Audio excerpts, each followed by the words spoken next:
Hi friends, நாங்கள் இன்றைக்கி எங்கே வந்திருக்கோன்னா சத்யா ஏஜென்சிக்கு தான் வந்திருக்கோம். அங்கே fridge, mixie, grinder, washing machine எல்லாமே இருந்தது. அப்படியே இன்னொரு பக்கம் திரும்பி பார்த்தா ஃப்ரையிங் பேன், டவ்வா, குக்கர் எல்லாமே அழகாக அடுக்கி வச்சுருந்தாங்க. படிச்சுன்றது பார்க்குறதுக்கு. சின்ன சைஸ் குக்கர், பெரிய சைஸ் குக்கர் இருந்துச்சு. நான் எடுத்து பார்த்து நல்ல வெயிட்டாக இருந்துச்சு. ஆஃபர்னு சொன்னது தான். இதுதான் பேட்டை பாயிற நேரம். பல நாள் காட்டில் தூங்கிட்டு இருந்தது. நான் 2 பொருளையும் வாங்கிட்டு நான் வீட்டுக்கு வந்துட்டேன்.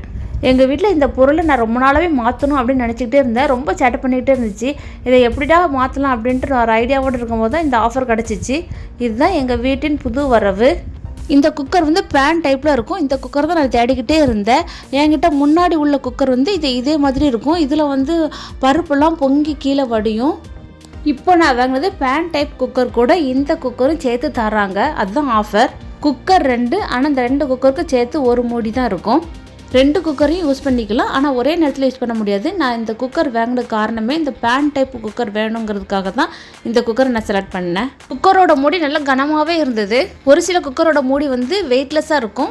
இது நல்லா கனமாக இருந்தது. நல்ல குவாலிட்டியாகவும் இருக்குது. பேன் மாதிரி உள்ள குக்கரில் பருப்பு வேக வச்சோம்னா தண்ணி வடிஞ்சு கீழே விழாது. கொஞ்சம் ஹைட்டு கூட உள்ள குக்கரில் பருப்பு வேக வச்சோம்னா தண்ணிலாம் கீழே வடிஞ்சு கீழே விழுந்து அடுப்பெல்லாம் நாசமாக போயிடும். பேன் டைப் உள்ள குக்கரில் தண்ணி நம்ம அதிகமாக வச்சாலுமே கீழே வடியாது. நாளைக்கு பருப்பு குழம்பு இதில் வைக்கும் போது நான் ரெசிபி எடுத்து நான் காமிக்கிறேன் எப்படி வருது அப்படின்ட்டு.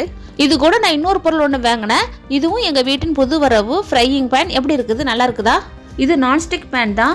இந்த நான்ஸ்டிக் பேனில் ஆலு ஃப்ரை, வெண்டைக்காய் ஃப்ரை இதெல்லாம் ஃப்ரை பண்ணிக்கலாம். கீழே ஒட்டவே ஒட்டாது.